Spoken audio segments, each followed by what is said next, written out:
El sol apenas se atrevía a despuntar por encima de los volcanes, tiñendo el cielo de Puebla con una promesa de calor implacable. En la penumbra de un cuarto modesto, en un barrio obrero donde los sueños se encogen para caber en la rutina, Javier Morales ya estaba de pie. El ritual era inmutable, una danza silenciosa ejecutada cada día antes de que el resto de la ciudad despertara.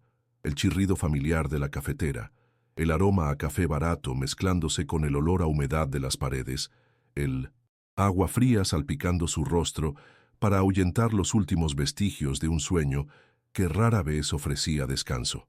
A sus 45 años, Javier era un hombre tallado por el trabajo duro. Sus manos, un mapa de callos y pequeñas cicatrices, contaban la historia de miles de ladrillos colocados y muros alisados. Era un hombre de pocas palabras, casi invisible en el bullicio del mundo, cuya existencia entera se medía en la fuerza de sus brazos y la dignidad silenciosa con la que enfrentaba cada jornada. Su cuerpo, aunque acostumbrado al esfuerzo, resentía el paso del tiempo con dolores sordos que se despertaban junto con él. Se vestía en la oscuridad para no despertar a su esposa, Elena, y mucho menos a Sofía, su pequeña de 8 años, cuyo sueño era tan frágil como su salud. Al mirarse en el espejo roto del baño, Javier no veía a un hombre, sino a una herramienta, un engranaje en la vasta maquinaria de la ciudad. Su rostro, surcado por arrugas prematuras, reflejaba una fatiga que iba más allá de lo físico. Era el cansancio del alma, de quien sabe que por más que se esfuerce, la orilla siempre parece estar un poco más lejos. No había vanidad en su mirada, solo la evaluación pragmática de un trabajador que necesita que su cuerpo aguante un día más, una semana más, el tiempo que fuera necesario para seguir proveyendo. Era, en esencia, un fantasma en su propia vida, un hombre común cuya mayor ambición era simplemente no fallar. El viaje al trabajo era un peregrinaje diario a través de las venas de la metrópoli. Primero, un microbús destartalado que lo llevaba desde las entrañas de su colonia hasta una avenida principal, un torrente de metal y humo. Ahí, entre docenas de otros obreros, mecánicos y vendedoras ambulantes, esperaba el segundo camión. Este lo transportaría hacia la periferia opulenta de la ciudad, donde se levantaban las construcciones que contrastaban violentamente con su realidad. Durante esos trayectos, Javier se perdía en la multitud. Un rostro, anónimo entre tantos otros, observaba las vidas ajenas a través de la ventana sucia, los niños uniformados corriendo a la escuela, los oficinistas apresurados, la vida que fluía a un ritmo que a él le parecía ajeno. Este anonimato era su caparazón, una forma de protección contra un mundo que sentía que no le pertenecía, un mundo para el que él solo construía los cimientos, pero en el que jamás podría habitar. Javier era un maestro albañil, un especialista en acabados finos, un arte que requería una paciencia y una precisión que pocos poseían. Su trabajo era su único orgullo. Podía transformar una pared rugosa y gris en una superficie lisa como el cristal, un lienzo perfecto para la pintura y la decoración que otros disfrutarían. En la obra, un enorme complejo disfrazado de bodega en las afueras, su meticulosidad era apreciada pero no celebrada. Sus supervisores lo consideraban confiable, un hombre que no daba problemas, pero no veían al artista, solo al obrero. Él sentía la ironía de su labor. Dedicaba 10, a veces 12 horas al día, bajo un sol que castigaba sin piedad, para erigir un lujo que le era tan extraño como la superficie de la luna. El polvo de cemento se le pegaba a la piel, se le metía en los pulmones, un recordatorio constante del precio que pagaba por un salario que apenas alcanzaba para sobrevivir. Pero toda esa rutina, todo ese sacrificio, tenía un único y desesperado propósito. Sofía. Su hija era el centro de su universo, una lucecita parpadeante en la oscuridad de sus días. Sin embargo, esa luz se estaba atenuando. Hacía 6 meses, los médicos le habían puesto nombre a la fatiga que aquejaba a la niña, al tono azulado de sus labios después de un juego simple, una cardiopatía congénita rara, una sentencia envuelta en terminología médica incomprensible. La imagen de Sofía, sentada en la cama del hospital, pequeña y pálida, con una maraña de tubos conectados a su frágil cuerpo, Era una herida abierta en la mente de Javier. Su risa, antes una cascada de alegría, ahora era un murmullo cauto, y su respiración, un recordatorio constante de la bomba de tiempo que latía en su pecho. Cada tosido de la niña en la noche era una daga que se clavaba en el corazón de su padre.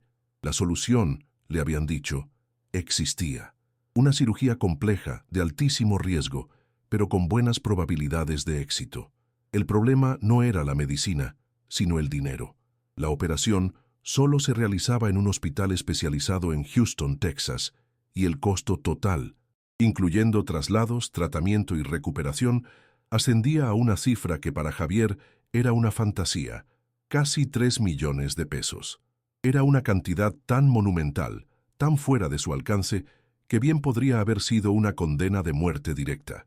La pusieron en una lista de espera del Seguro Social, una lista que era más un abismo de burocracia que una línea de esperanza. Los doctores, con una compasión impotente, habían sido claros. El tiempo era el enemigo. Sofía no podía esperar. Eternamente. La urgencia crecía con cada día que pasaba, una presión invisible que aplastaba el pecho de Javier. En casa, la tensión era un miembro más de la familia. Elena, su esposa, se mostraba fuerte, pero Javier veía el terror en sus ojos cada vez que miraba a Sofía dormir. Las conversaciones se habían vuelto circulares, repasando una y otra vez las mismas opciones inexistentes. Préstamos bancarios para los que no calificaban, la venta de las pocas posesiones que tenían, la ayuda de familiares tan pobres como ellos. La comida en la mesa a menudo se enfriaba, mientras ambos se perdían en sus pensamientos, el silencio cargado con el peso de lo indecible. La enfermedad de su hija había envenenado la normalidad, transformando su humilde hogar en la antesala de una tragedia. Javier se sentía un fracasado, un hombre incapaz de cumplir con el deber más fundamental de un padre, proteger a su hija. La impotencia era un sabor amargo y constante en su boca. Así transcurría la vida de Nunes Javier Morales, un ciclo de trabajo extenuante, un viaje silencioso y un regreso a un hogar donde la esperanza se desvanecía lentamente. Era un hombre acorralado, atrapado entre el amor inmenso por su hija y la realidad brutal de su pobreza. Se movía por el mundo con la cabeza gacha, no por su misión, sino por el peso de una preocupación que lo consumía por dentro. No buscaba problemas, no deseaba más de lo que la vida le había dado, excepto una cosa, la oportunidad de salvar a Sofía. No sabía que el destino, en su forma más cruel y retorcida, estaba a punto de poner esa oportunidad frente a él, una oportunidad que lo obligaría a romper cada regla de su existencia y a mirar de frente al mismísimo diablo, que a veces no viene con cuernos y tridente, sino con ladrillos, cemento y el olor inconfundible del dinero sucio. La llamada llegó un sábado por la tarde, justo cuando Javier compartía con Elena un plato de arroz y frijoles, el modesto festín del fin de semana. Era su supervisor. Una fisura, una maldita grieta había aparecido en uno de los muros principales de la bodega, una imperfección inaceptable para los inversionistas. Necesitaban que fuera reparada de inmediato antes de que el concreto terminara de fraguar incorrectamente. Le prometieron un pago extra, una suma que, aunque no era una fortuna, significaba la carne para la semana, quizás un pequeño juguete para Sofía. Javier, a pesar del cansancio que se le anclaba en los huesos, aceptó sin dudar. Cada peso contaba. Se despidió de su familia con la promesa de no tardar, y condujo su vieja camioneta Ford hacia el crepúsculo, adentrándose en el silencio expectante de la obra vacía, un esqueleto de concreto y acero que guardaba secretos mucho más profundos que una simple falla estructural. La bodega, como la llamaban, era una estructura monstruosa e imponente, un coloso de cemento que se erigía solitario en un páramo industrial. De noche, el lugar se transformaba. Las sombras se alargaban, convirtiéndolas pilas de material de construcción en bestias dormidas. El viento silbaba a través de las varillas de acero expuestas, creando una melodía lúgubre que era el único acompañamiento para el eco de sus botas sobre el piso de concreto. Javier encendió las luces de trabajo, inundando una sección del vasto interior con una luz blanca y cruda que hacía las sombras aún más profundas. Se dirigió al muro señalado, una pared inmensa y lisa en el corazón de la estructura. El silencio era total, una ausencia, de sonido tan completa que podía escuchar el latido de su propio corazón, un tambor constante que marcaba el ritmo de su soledad en ese vasto y desolado espacio. Con la pericia de un cirujano, Javier examinó la fisura. Era una línea delgada, casi imperceptible para un ojo inexperto, pero para él era una afrenta a su oficio. Preparó su mezcla, sus movimientos eran metódicos, un ballet de fuerza y precisión. Mientras trabajaba la superficie, aplicando la pasta con su llana, notó algo extraño. Un sonido. Al golpear suavemente la pared para asentar el material, una sección devolvió un eco hueco, un sonido sordo que no correspondía a un muro de concreto sólido. Frunció el ceño. Podría ser una burbuja de aire, un error en el vaciado, pero este sonido era diferente, más profundo. La curiosidad, una emoción que rara vez se permitía en el trabajo, le picó. Dejó sus herramientas a un lado y presionó con la palma de la mano la zona donde el sonido parecía más notorio, sintiendo una ligera vibración bajo la piel. Fue entonces cuando el mundo de Javier Morales se fracturó. Bajo la presión de su mano, una sección del muro, de no más de 1 metro cuadrado, cedió. No se derrumbó con estrépito, sino que se desplazó hacia adentro con un gemido sordo, como si una puerta secreta, mal ajustada y olvidada, finalmente se rindiera. El trozo de pared se deslizó hacia la oscuridad interior, revelando una cavidad negra y profunda. Javier dio un respingo hacia atrás, el corazón martillándole en la garganta. El aire que emanaba del hueco era rancio y frío. Por un instante quedó paralizado, con la llana todavía en la mano, su mente luchando por procesar lo que acababa de suceder. No era una burbuja de aire, era un compartimento deliberadamente oculto, y él, por un accidente del destino, acababa de encontrar la llave. El miedo, frío y paralizante, comenzó a trepar por su espalda. Necesitaba ver. Con manos temblorosas, sacó su viejo teléfono celular y activó la linterna. El haz de luz, débil y vacilante, penetró la oscuridad del compartimento. Lo que vio no tenía ningún sentido en su mundo de varillas y cemento. Dentro del nicho no había tuberías ni cableado. Había maletas. Varias maletas de lona negra, de tipo militar, apiladas de forma ordenada. Estaban cubiertas por una fina capa de polvo de construcción, lo que sugería que llevaban allí un tiempo. El corazón de Javier latía con una violencia descontrolada. ¿Quién guardaría equipaje dentro de una pared? Las visitas de aquellos hombres de traje y gafas oscuras, las camionetas de lujo con vidrios polarizados que entraban y salían de la obra a horas intempestivas. Las piezas de un rompecabezas que nunca supo que estaba armando comenzaron a encajar con una claridad aterradora.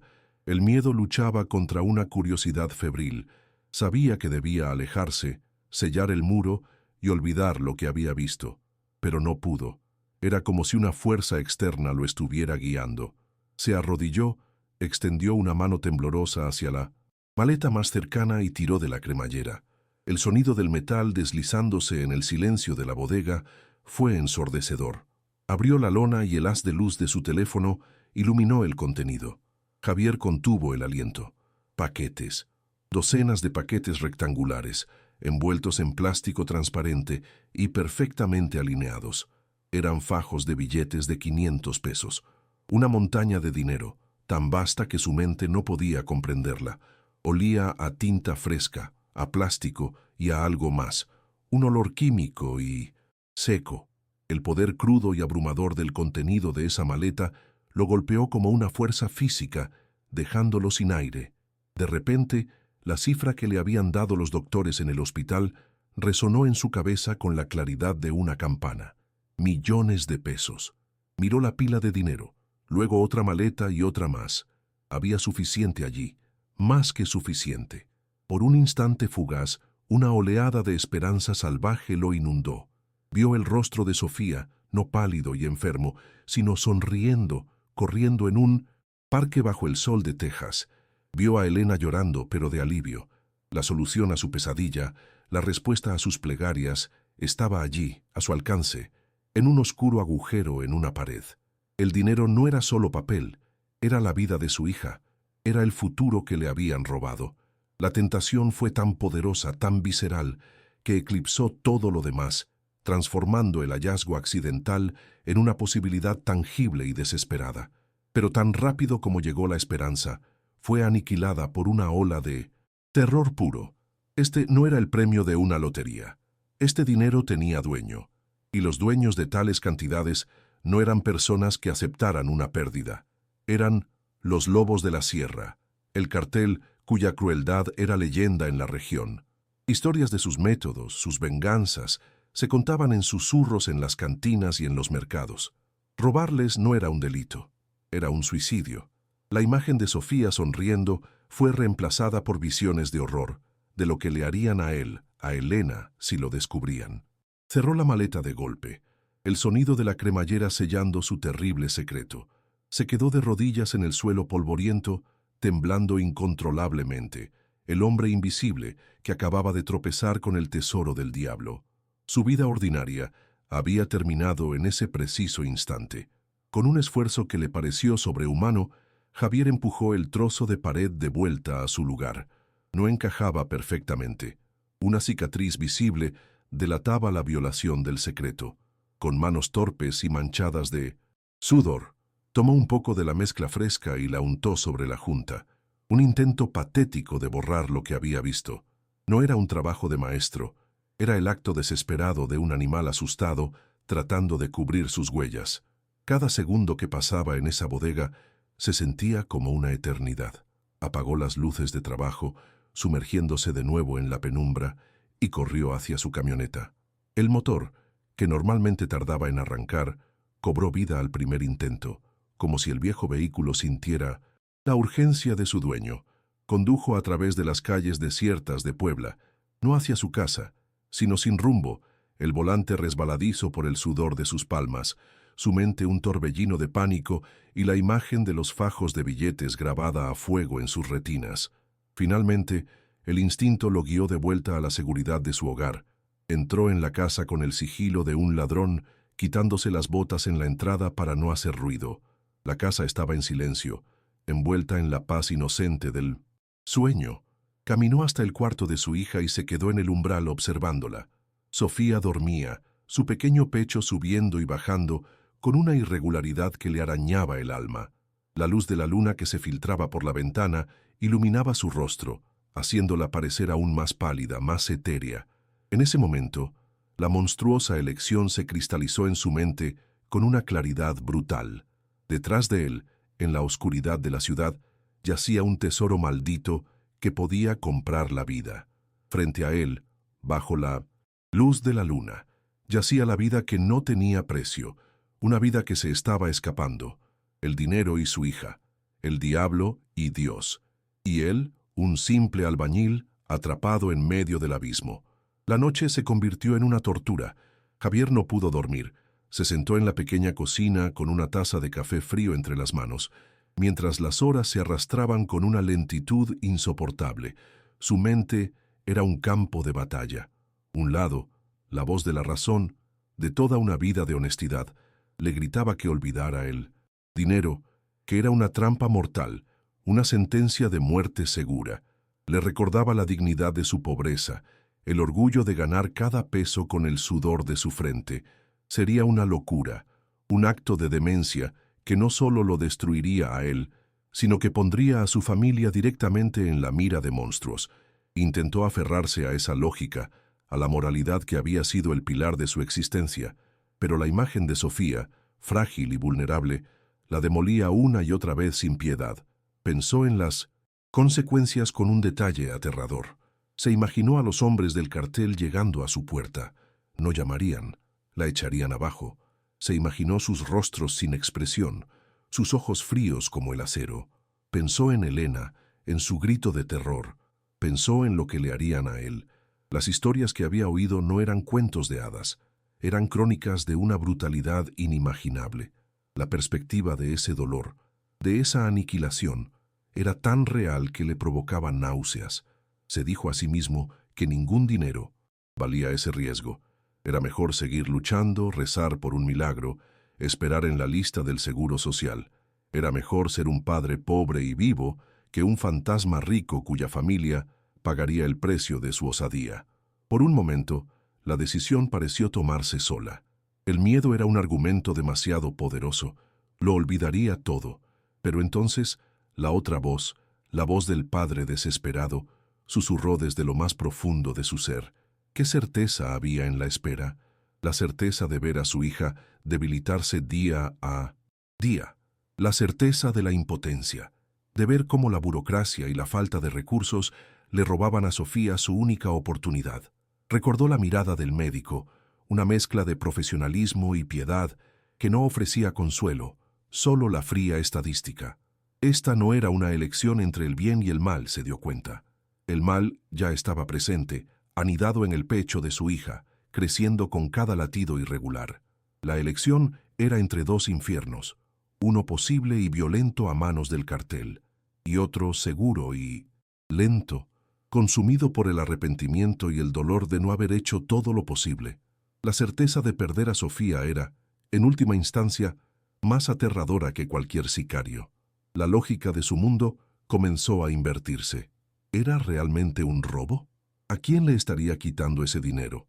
A criminales, a hombres que se enriquecían con el veneno que vendían, con la extorsión, con el miedo que sembraban en gente como él. Hombres que construían sus imperios sobre las tumbas de otros. ¿Qué derecho moral tenían ellos sobre ese dinero? ¿No era acaso una especie de justicia poética, una retribución cósmica, tomar de los que causan la muerte para dar vida? La idea, que al principio le pareció una justificación absurda, comenzó a echar raíces en su mente agotada. No sería un ladrón, sería un padre, un justiciero anónimo. La narrativa en su cabeza empezó a cambiar, transformando el acto de cobardía en un acto de valentía suprema, el único acto de verdadero control que podría ejercer sobre su destino. El primer rayo de luz del domingo se coló por la ventana de la cocina cortando la oscuridad. El amanecer.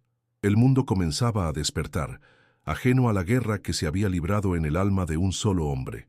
Javier se levantó, sus músculos rígidos por la tensión.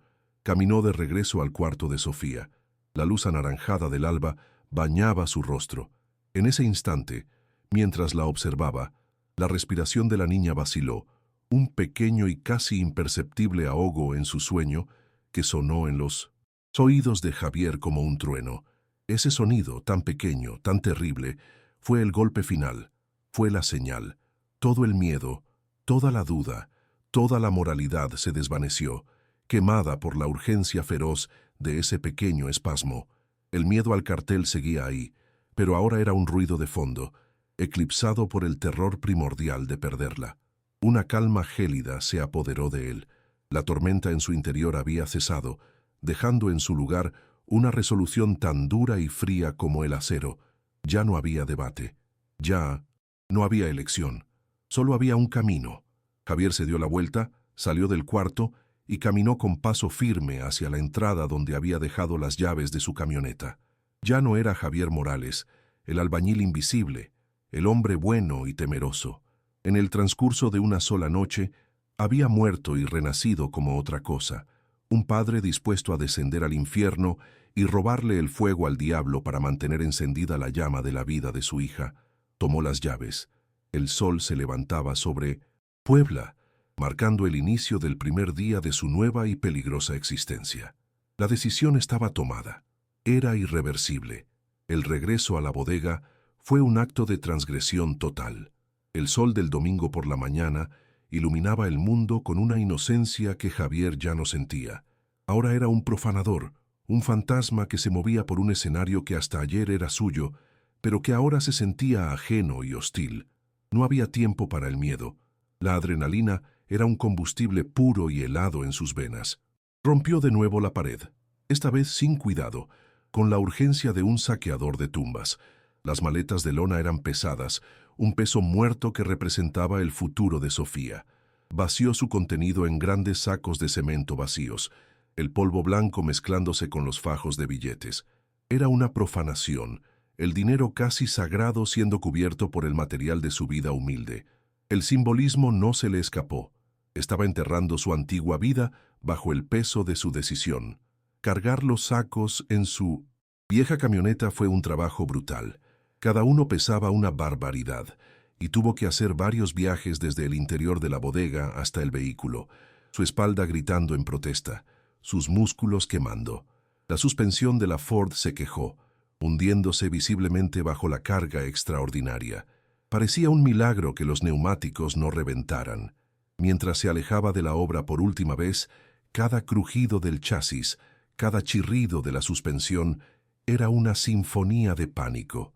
Miraba por el espejo retrovisor constantemente, esperando ver las luces intermitentes de una patrulla, o peor aún, la silueta amenazante de una camioneta de lujo.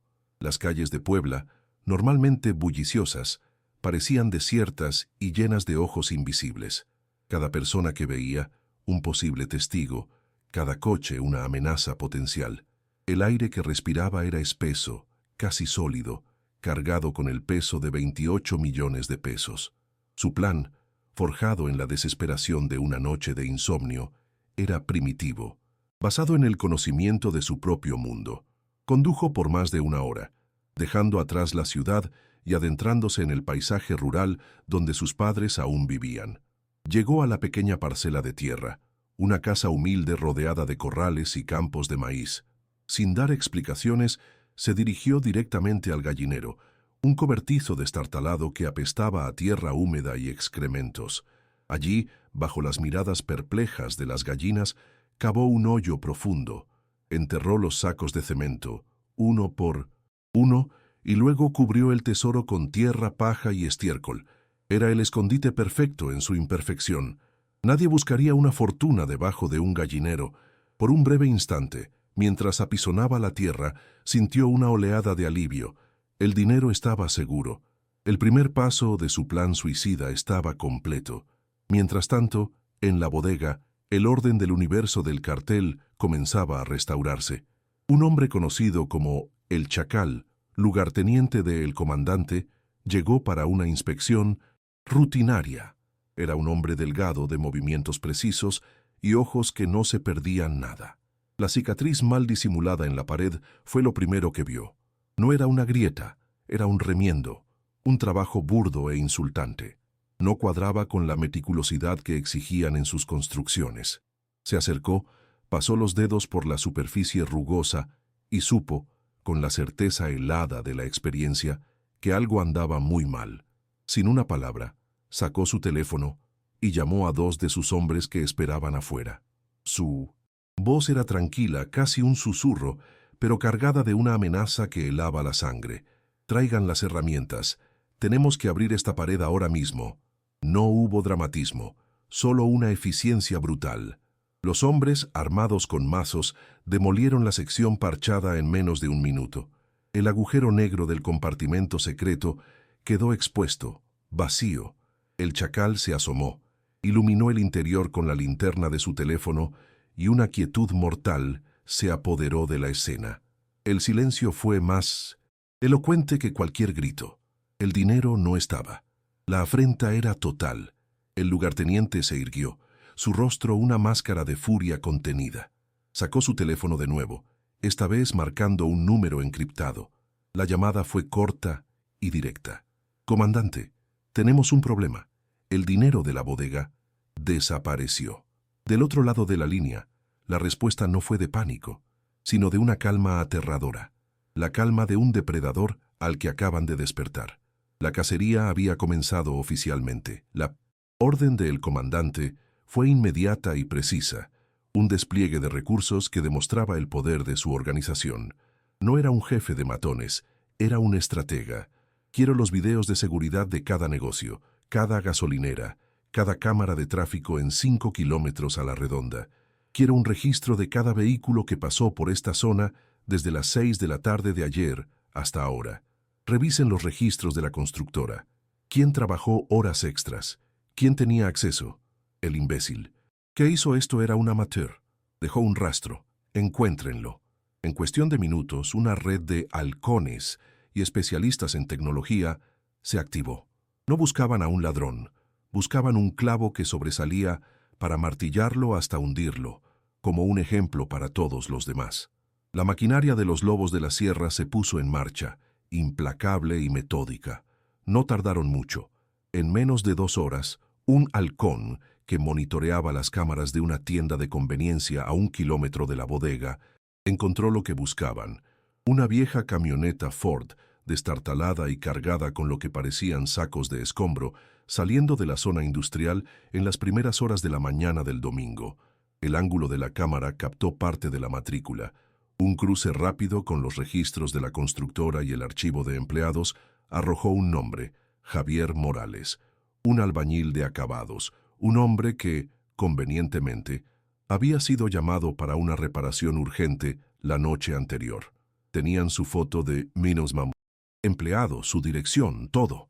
La red se había cerrado sobre él antes de que siquiera tuviera tiempo de sentir una falsa seguridad.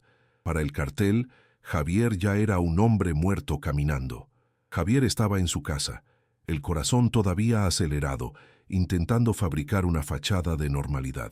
Le dijo a Elena que harían un viaje sorpresa para ver a sus primos en el norte, una excusa débil que ella aceptó con una mezcla de confusión y preocupación. Mientras guardaba ropa en una maleta vieja, su teléfono sonó. Era un número conocido, uno de sus compañeros de la obra. La voz del otro lado era un susurro tenso y asustado. «Javier, güey, ¿dónde andas? No te pares por acá. Vinieron unos tipos muy raros preguntando por ti. No parecían policías, carnal. Eran de los otros, de los malos. Cuídate mucho». Javier colgó, el teléfono resbalando de su mano sudorosa. Se quedó paralizado en medio de la habitación. Lo sabían, ya lo sabían. El gallinero, el plan, todo se sentía ridículamente ingenuo. Ya no era una fuga, era una estampida, y la manada de lobos venía pisándole los talones. El pánico es un veneno que paraliza o impulsa. Para Javier, fue un latigazo eléctrico. El plan de huir en familia, de disolverse en la masa anónima de un autobús de línea, se hizo humo en un instante. Sabían quién era y si lo sabían, pronto sabrían dónde vivía.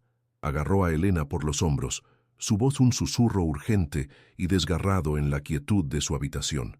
No podía confesarle el robo, no podía cargarla, con ese peso mortal. Solo pudo improvisar una verdad a medias, una historia sobre un problema grave en la obra, sobre amenazas de gente peligrosa. Le dijo que tenían que separarse, que ella y Sofía debían irse de inmediato, mientras él arreglaba las cosas.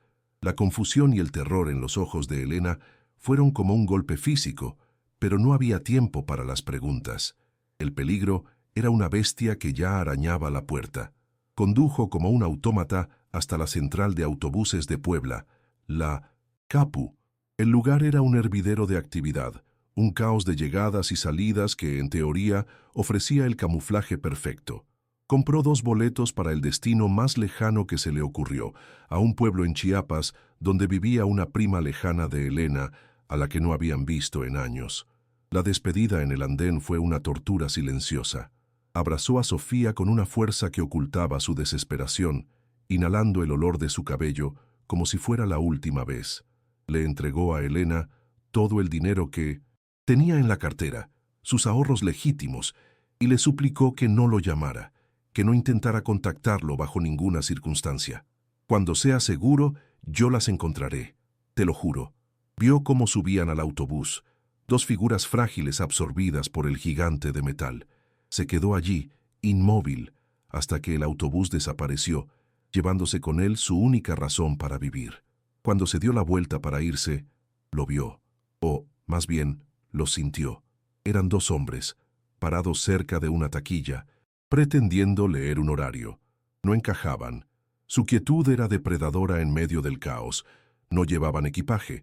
Sus miradas no buscaban un andén, sino que barrían los rostros de la multitud, metódicamente, como los visores de un arma. Por una fracción de segundo, la mirada de uno de ellos se cruzó con la de Javier. No hubo reconocimiento, pero sí un instante de evaluación fría que le heló la sangre en las venas. Eran ellos, eran halcones. El pánico se apoderó de él y reaccionó por puro instinto. Se agachó detrás de un grupo de viajeros con bultos, se mezcló con un torrente de gente que bajaba de otro autobús y se escurrió por una salida lateral hacia el estacionamiento. No miró atrás. Abandonó su camioneta. Ahora era un fantasma a pie. Solo, a la deriva en su propia ciudad, Javier sintió el verdadero significado de la palabra casado. Cada sombra parecía una amenaza, cada sirena lejana un presagio de su captura. Necesitaba desaparecer, y solo había una persona en el mundo en 1900 la que podía confiar ciegamente. Su compadre, Mateo. Usando una cabina de teléfono público, marcó el número del taller de Mateo en la Sierra Mixteca. La voz de su amigo, rasposa y familiar, fue un ancla en su tormenta de pánico. No le dio detalles, solo dejó que la desesperación en su tono hablara por él. «Compadre, necesito ayuda. Estoy en un problema muy grave. No puedo explicarte por teléfono». Hubo una pausa, y Javier contuvo la respiración, esperando el rechazo, la excusa. Pero Mateo era de esa clase de amigos que no se extinguen, forjados en la infancia y sellados con lealtad incondicional. En su taller mecánico, un santuario de grasa y metal en las estribaciones de la sierra, Mateo escuchó la voz de su amigo y supo que no era una petición sino un SOS. Estaba hasta el cuello en deudas, con el banco amenazando con quitarle el negocio, pero la amistad para él era una moneda de un valor superior. Reconoció el terror puro en la voz de Javier, un terror que no se finge. No. Hizo preguntas. La lealtad era más simple que eso. No te muevas de donde estás, no tomes la Federal, ve a la terminal de los autobuses surianos, los que van a los pueblos, toma el que va para Acatlán, pero te bajas en el crucero de Tepexi, ahí esperas el colectivo que sube a la sierra, te espero en la entrada del pueblo.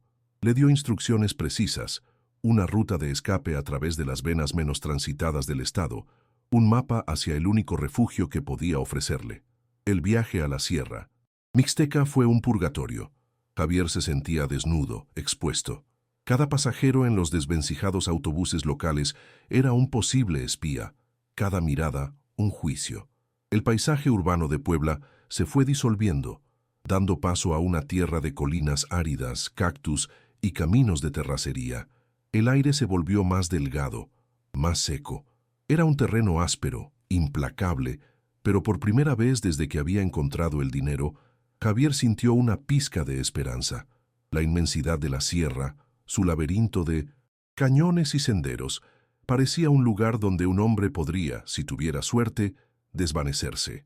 El cambio de escenario era un reflejo de su propia transformación. Estaba dejando atrás el mundo ordenado y predecible del concreto para adentrarse en un territorio salvaje y sin ley, donde las reglas eran dictadas por la naturaleza y por hombres más peligrosos que cualquier animal. La reunión con Mateo en la penumbra del atardecer fue un abrazo rápido y tenso. El taller de su compadre olía a aceite, quemado a metal y a la seguridad de la amistad, mientras Mateo cerraba la cortina de acero, garantizándoles una privacidad temporal. Javier finalmente sintió que podía respirar, pero el alivio duró poco. Mateo, con el rostro sombrío, le mostró la pantalla de su teléfono. Era la página de un blog de noticias locales, de esos que reportan la nota roja sin filtros. La cabeza de la noticia era brutal. Hallan a 2 ejecutados en inmediaciones de la Capu. Eran narcomenudistas de poca monta. Mateo lo miró fijamente, la gravedad de la situación reflejada en sus ojos. Esto no es una simple búsqueda, compadre. No están jugando. No solo te buscan a ti, están limpiando a cualquiera que pudiera haberte visto o ayudado. Esto es una operación militar. Te metiste con el diablo en persona. La brutalidad de esa noticia, la eficiencia quirúrgica de sus perseguidores, golpeó a Javier con la fuerza de una revelación. Él, un simple albañil, había pensado que podía ser más listo que ellos, que un escondite ingenioso y un plan de escape improvisado serían suficientes. ¡Qué iluso! Acababa de desatar una fuerza de la naturaleza, una organización con recursos y una crueldad que apenas podía empezar a comprender. El miedo que sentía ahora era diferente, más profundo y más inteligente. La historia que estás presenciando es un testimonio de cómo un hombre ordinario puede ser empujado a circunstancias extraordinarias.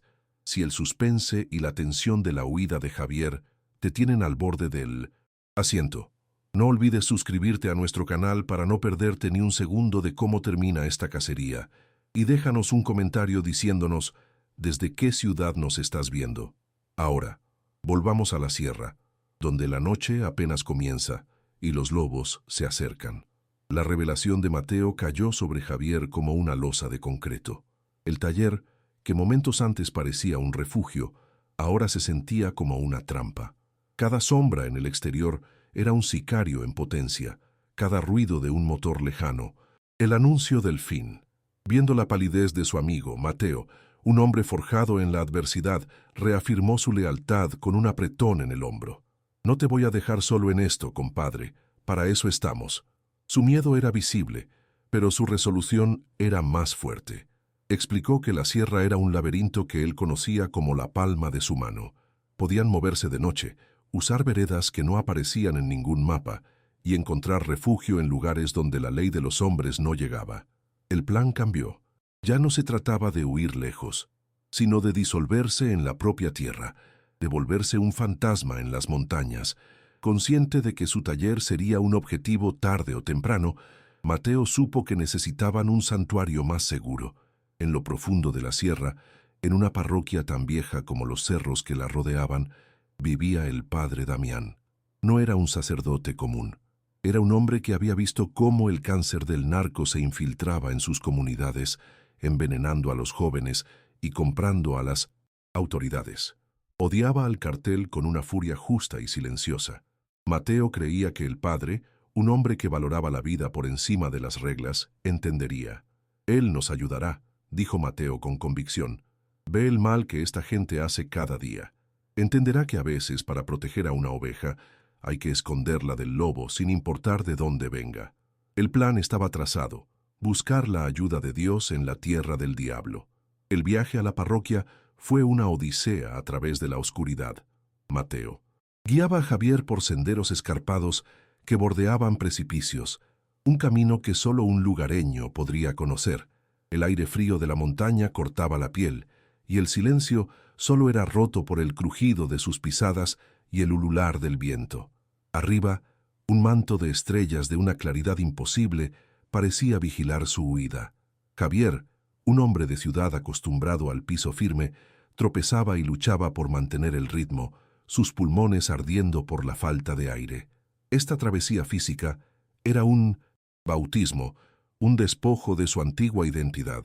Con cada paso, dejaba atrás al albañil y se adentraba más en un mundo primitivo de supervivencia, su destino ahora íntimamente ligado al de su valiente compadre, el único faro en su noche infinita.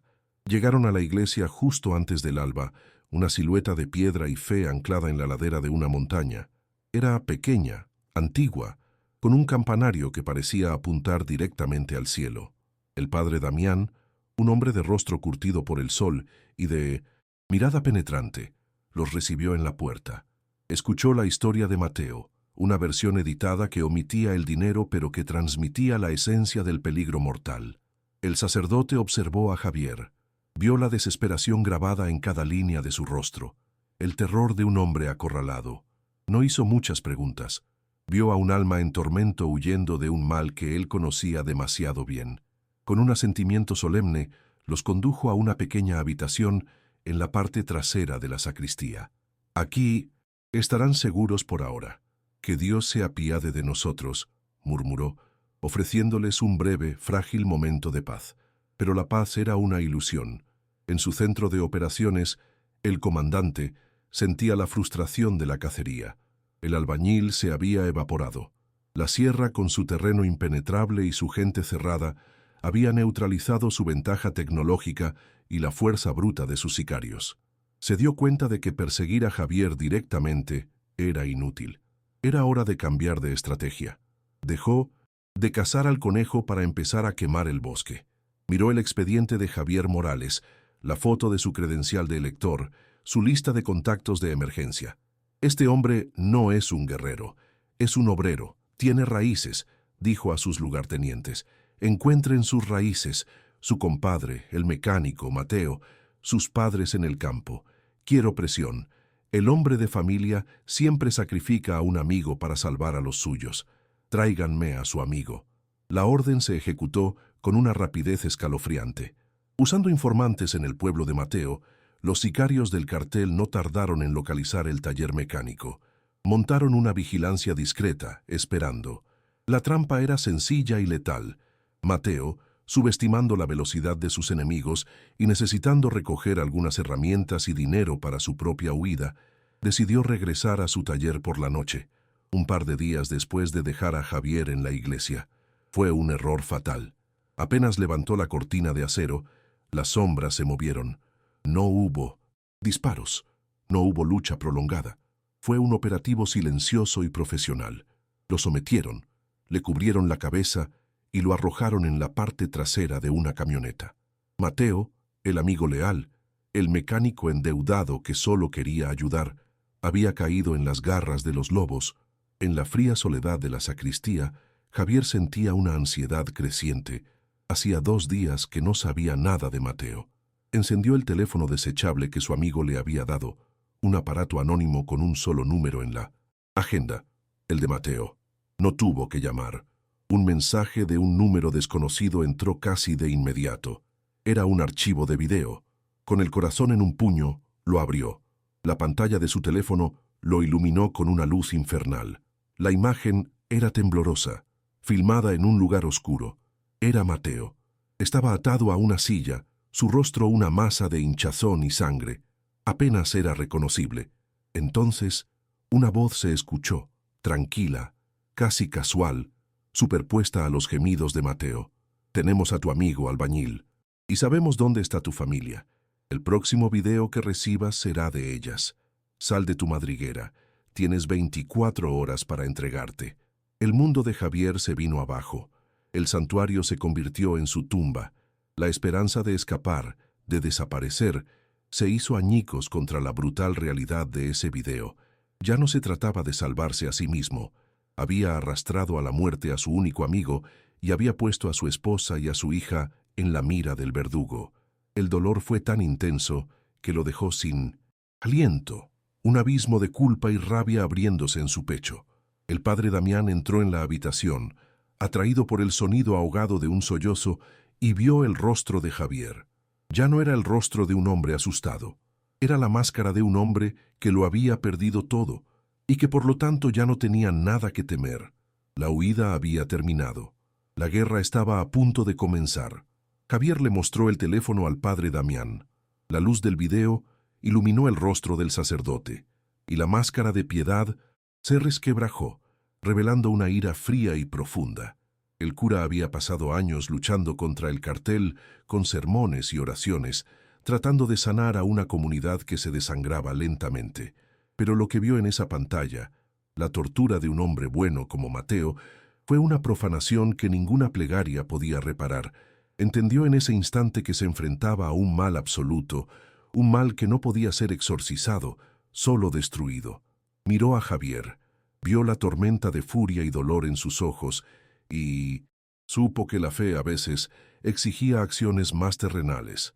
El santuario había sido violado y ahora el campo de batalla se extendería más allá de los muros de su iglesia.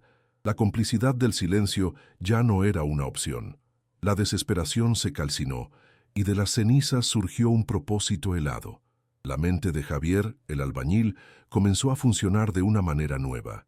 Dejó de pensar como una presa y comenzó a pensar como un constructor, o más bien, como un demoledor. Las estructuras, las cargas, los puntos de quiebre, los materiales, todo su conocimiento profesional se reconfiguró en un arsenal. Se volvió hacia el sacerdote, su voz despojada de todo temblor. «Padre, ¿conoce algún lugar abandonado por aquí? Un lugar grande, viejo, una fábrica, una mina, un lugar donde el óxido y el concreto se estén cayendo a pedazos». No buscaba un escondite, buscaba una tumba, un lugar que pudiera convertir en su propia arma, un monumento a la furia de un hombre común empujado más allá de todo límite. El padre Damián rebuscó en el mapa mental de su parroquia. Había un lugar, una antigua fábrica de cemento, una cementera, abandonada hacía décadas cerca de las salinas de Zapotitlán. Era un esqueleto industrial, un laberinto de edificios en ruinas, pasarelas oxidadas y túneles de mantenimiento que se hundían en la tierra. Y lo más importante, enormes silos de almacenamiento, algunos todavía llenos de grava y polvo de años. El lugar era considerado peligroso, inestable, una herida de óxido en 1900, el paisaje desolado. La gente local lo evitaba, decían que estaba maldito. Para Javier sonaba perfecto. Era un lugar donde la entropía y la decadencia eran la ley, un escenario ideal para desatar el caos.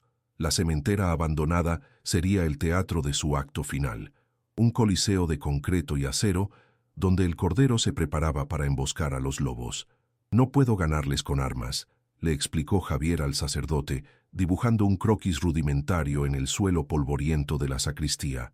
«Pero soy un albañil. Conozco el cemento, conozco el acero, sé cómo se cansan, cómo se rompen. Este lugar puedo usarlo, puedo hacer que la propia fábrica luche por mí». Su plan era una sinfonía de demolición controlada. Hablaba de debilitar soportes de pasarelas, de usar el polvo de los silos como una cortina de humo para cegar y separar a sus enemigos, de crear derrumbes en los túneles para atraparlos. Por primera vez desde que comenzó la pesadilla, Javier no era la víctima, era el experto. El conocimiento que había usado toda su vida para construir, ahora lo enfocaría en destruir.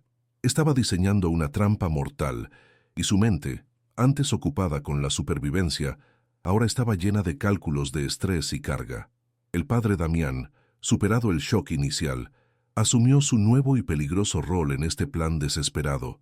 Su fe le dictaba proteger la vida, y en este caso, la única forma de proteger a los inocentes era participar en la destrucción de los culpables. A petición de Javier, reunió en secreto algunas herramientas básicas de la bodega de la iglesia: una barreta de acero, varios metros de cuerda resistente, un mazo y un par de bidones de gasolina. Pero su tarea más crucial sería otra. Javier le hizo prometer que, una vez que el cartel estuviera dentro de la fábrica, haría una llamada anónima. «Llame a la Guardia Nacional. Dígales que hay una reunión de narcos en la cementera, un ajuste de cuentas. La llamada debe hacerse en el momento exacto, ni antes ni después. De eso dependerá todo, padre». Con el plan trazado, Javier tomó el teléfono desechable. Su corazón latía con una calma gélida. Marcó el número del que había recibido el video. Cuando la voz fría y arrogante de «el comandante» respondió, Javier habló con un tono de derrota controlada. Aceptó el trato. Se entregaría él mismo y la mitad del dinero. A cambio, quería ver a Mateo con vida y una garantía de que su familia no sería tocada. Propuso el lugar del intercambio: la vieja cementera de Zapotitlán, a 1900, medianoche. La describió como un lugar abierto, neutral, fácil de vigilar, una mentira cuidadosamente construida para atraer a su enemigo. «Venga solo con 2 hombres, sin trucos», dijo Javier, sabiendo que el comandante nunca cumpliría esa parte del trato y contando con su arrogancia para que mordiera el anzuelo. Del otro lado de la línea, el comandante sonrió. La arrogancia era su estado natural. El albañil estaba roto, tal como lo había previsto. Un simple obrero tratando de negociar con un lobo. La petición de un lugar neutral le pareció el acto patético de un hombre que se aferraba a falsas esperanzas. Por supuesto que no iría solo. Llevaría a sus mejores hombres y rodearían el lugar. Aceptó los términos de Javier con una condescendencia burlona, saboreando ya la victoria. Su plan era simple: dejar que el albañil le mostrara dónde estaba el dinero y luego matarlos a él y a su amigo el mecánico. La familia sería el siguiente cabo suelto que ataría. La codicia y el exceso de confianza lo cegaron ante la posibilidad de que la presa, después de ser acorralada, pudiera haber desarrollado colmillos. Esa noche, bajo un cielo que amenazaba con una tormenta de polvo, Javier se adentró en la cementera abandonada. Se movía por las ruinas no con miedo, sino con la familiaridad de un trabajador en su sitio de construcción. Las herramientas que le dio el padre Damián se sentían como extensiones de sus propias manos. Durante horas trabajó en la oscuridad, su silueta recortada, contra las estructuras decrépitas. Usó la barreta para debilitar las bases de una pasarela de metal, ató cuerdas a vigas sueltas en el techo de un túnel, preparó los hilos para que liberaran su contenido con un solo tirón. No estaba rezando por un milagro. Lo estaba construyendo con acero, óxido y las leyes de la física. Cuando terminó, se ocultó en las sombras del edificio más alto, un fantasma esperando pacientemente, mientras el viento comenzaba a aullar, anunciando la llegada de la tormenta, y de sus verdugos las luces de varias camionetas de lujo cortaron la oscuridad y la creciente tormenta de polvo como cuchillos. Llegaron con la arrogancia de conquistadores, sin sigilo alguno, formando un semicírculo amenazante en la entrada de la cementera. Las puertas se abrieron y de ellas descendió un pequeño ejército de hombres vestidos de negro, armados con rifles de asalto. El comandante bajó de la camioneta principal, con su rostro impasible iluminado por los faros. De otro vehículo, 2 sicarios arrastraron a Mateo, arrojándolo al suelo como un saco de huesos rotos.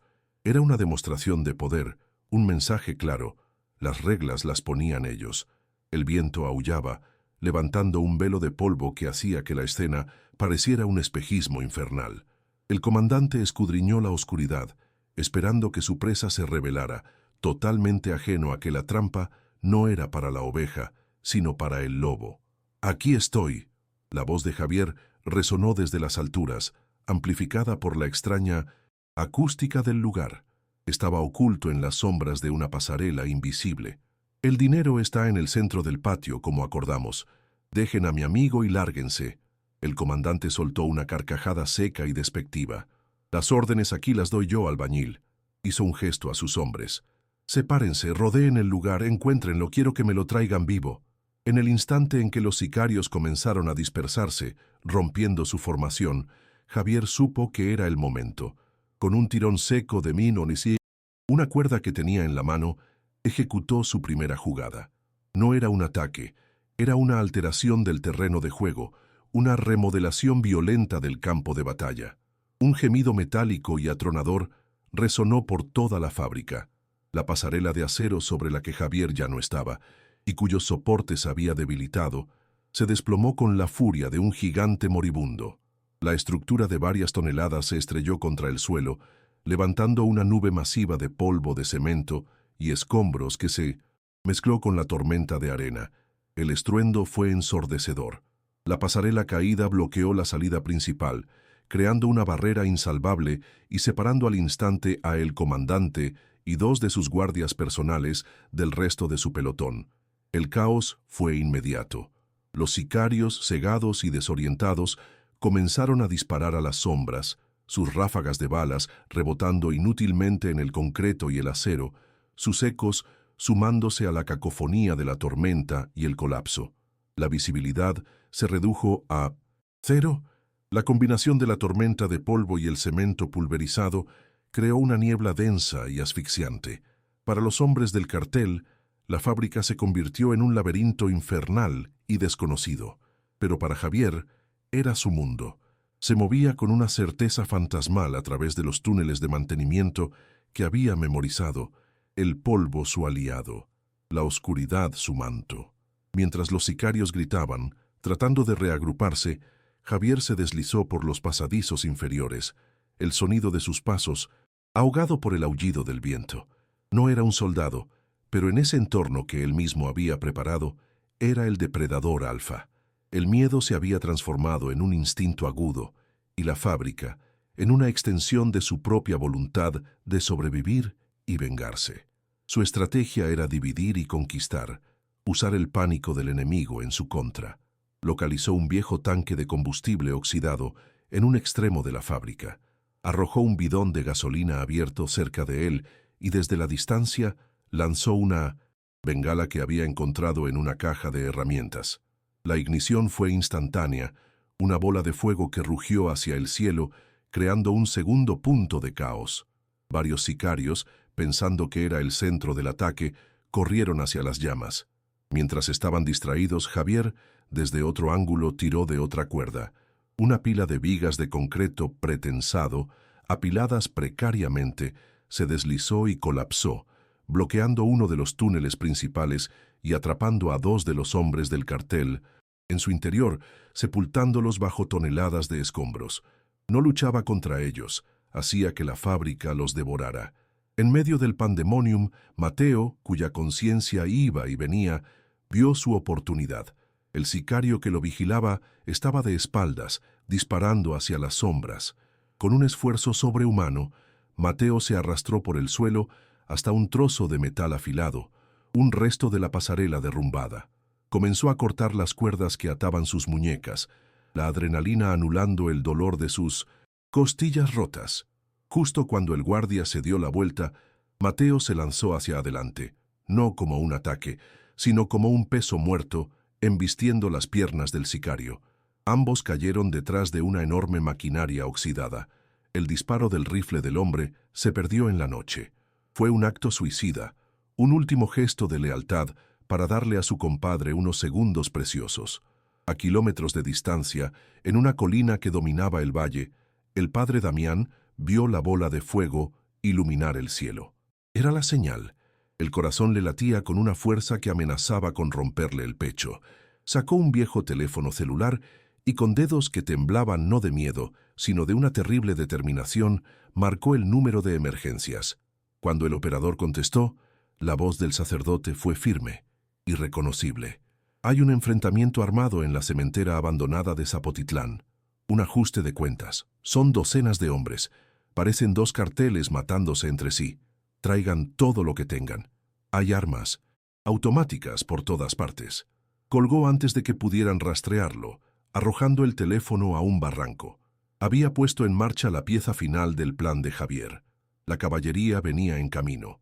El objetivo principal de Javier siempre fue uno: la cabeza de la serpiente. Ignorando a los sicarios restantes, se centró en el comandante. Hizo ruido, golpeando una tubería de metal con su barreta, atrayendo al líder del cartel y a su último guardaespaldas hacia el corazón de la fábrica. El comandante, enfurecido por la incompetencia de sus hombres y obsesionado con matar al albañil con sus propias manos, mordió el anzuelo. Siguió el sonido a través de un laberinto de maquinaria hasta llegar a una gran plataforma abierta directamente debajo de los gigantescos silos de cemento. Era el centro de la trampa de Javier. El guardaespaldas, al cruzar un umbral, activó un cable oculto. Una viga de acero que colgaba suelta se balanceó desde la oscuridad y lo golpeó con una fuerza brutal, arrojándolo al vacío. Ahora estaban solos. Javier se reveló apareciendo en una pasarela superior, a unos 20 metros por encima del comandante. Sus miradas se encontraron a través del velo de polvo. Por un instante, el tiempo se detuvo. El comandante, con el rostro contraído por el odio, levantó su pistola de oro y apuntó. «¡Albañil de mierda!», gritó, su voz casi perdida en el viento. Pero Javier estaba preparado. No le dio tiempo a disparar. Con toda la fuerza que le quedaba, tiró de la última y más gruesa de las cuerdas que había preparado, la que estaba conectada al mecanismo de liberación principal de los silos.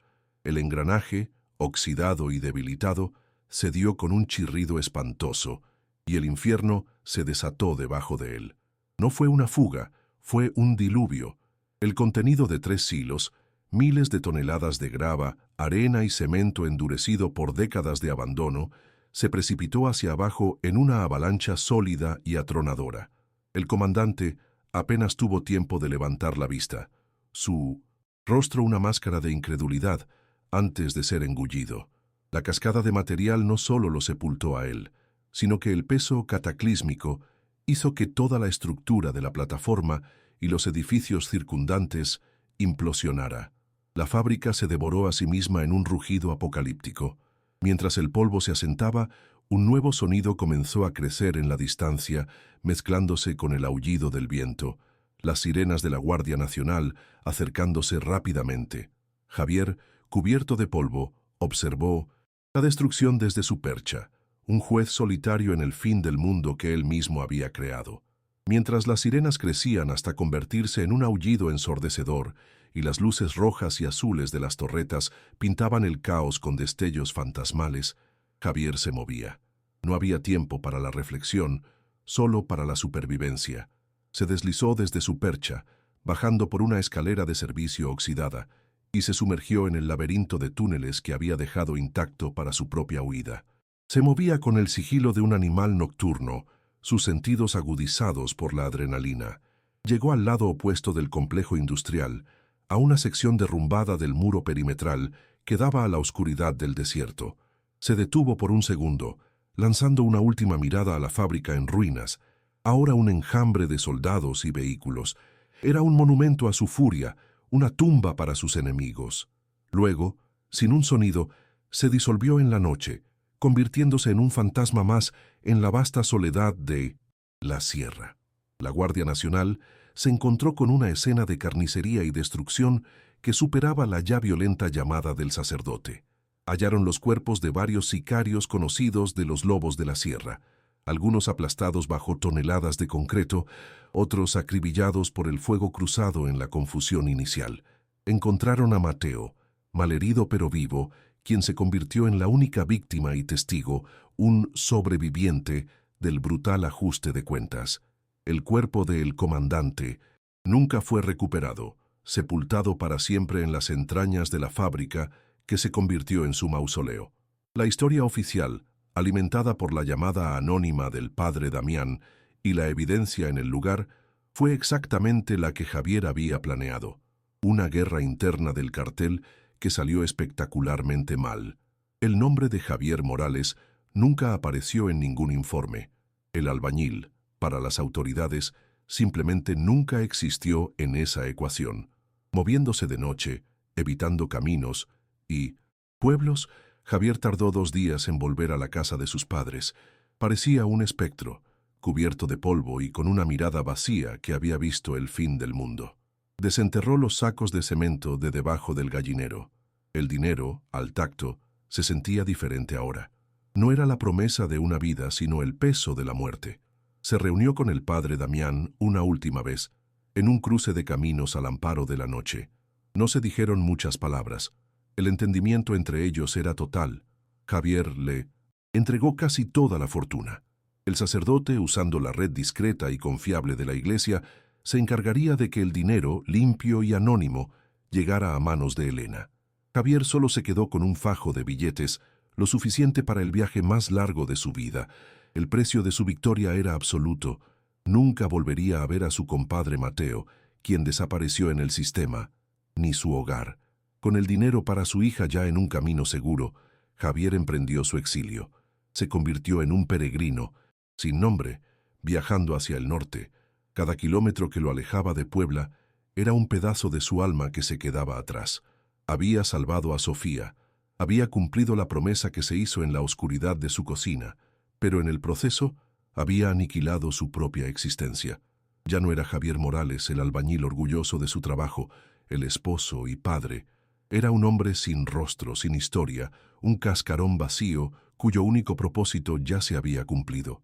Al llegar a la frontera, un río de acero y desconfianza, miró hacia el sur por última vez, una despedida silenciosa a la tierra que lo vio nacer y morir.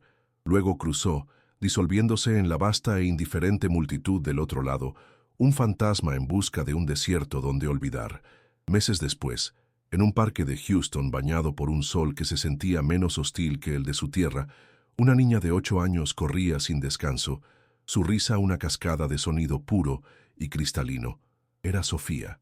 Su rostro tenía color, sus pulmones se llenaban de aire sin esfuerzo y su corazón latía con un ritmo fuerte y constante, una melodía perfecta afinada por la ciencia y el sacrificio.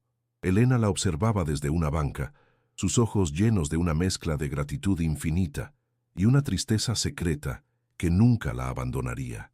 Vivían en un pequeño apartamento, con una modestia que disfrazaba el origen de su nueva vida. Para el mundo eran solo una madre y su hija inmigrantes, pero en el silencio de sus corazones guardaban el secreto de su milagro, un milagro comprado con el alma de un hombre al que Sofía solo recordaría como el padre que un día se fue para no volver. A miles de kilómetros de distancia, en el paisaje anónimo de alguna ciudad estadounidense, un hombre de 40 y tantos años mezclaba cemento bajo un sol implacable. Sus manos, callosas y fuertes, realizaban el trabajo con una eficiencia mecánica, pero sus ojos estaban vacíos, desprovistos de la chispa de orgullo que una vez sintió por su oficio. Era Javier, o lo que quedaba de él, un fantasma entre fantasmas, un trabajador indocumentado que hablaba poco y no confiaba en nadie. No tenía amigos, no tenía hogar, solo el trabajo agotador durante el día y la soledad de un cuarto alquilado por la noche. Su única conexión con el pasado era una fotografía arrugada de Sofía que miraba antes de dormir, su único consuelo y su castigo eterno. Había pagado el precio más alto, no con su vida, sino con su vida, cambiando su identidad y su alma por la de su hija. Mientras tanto, en Puebla y en las aldeas polvorientas de la Sierra Mixteca, la historia de la noche de la tormenta de polvo en la cementera había crecido hasta convertirse en una leyenda. Como nadie supo nunca la verdad, la gente tejió los hilos de los hechos con el estambre del mito. En las cantinas, entre el ruido de las botellas de cerveza y las canciones de corridos, y en los mercados, entre el olor a especias y a tierra, se contaba la historia en susurros.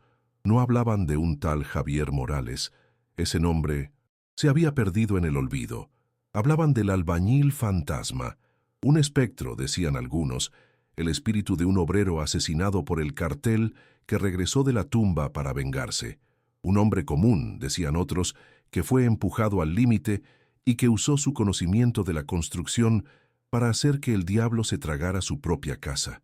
Y así, la crónica de un padre desesperado se transformó en un mito poderoso, un susurro de esperanza para los oprimidos. La leyenda del albañil fantasma se convirtió en un recordatorio de que bajo la superficie del hombre más humilde y silencioso puede yacer una fuerza capaz de resquebrajar los cimientos del poder. Era un cuento de advertencia para los que se creían invencibles, una prueba de que el amor de un padre por su hija puede ser más fuerte que cualquier cartel. La historia de Javier Morales, el hombre, se desvaneció, pero su sacrificio dio a luz a una leyenda inmortal, un eco de justicia que resonaría para siempre en las montañas y los valles de México, un testimonio eterno de que incluso el cordero más manso, cuando le arrebatan lo que más ama, puede aprender a aullar como un lobo.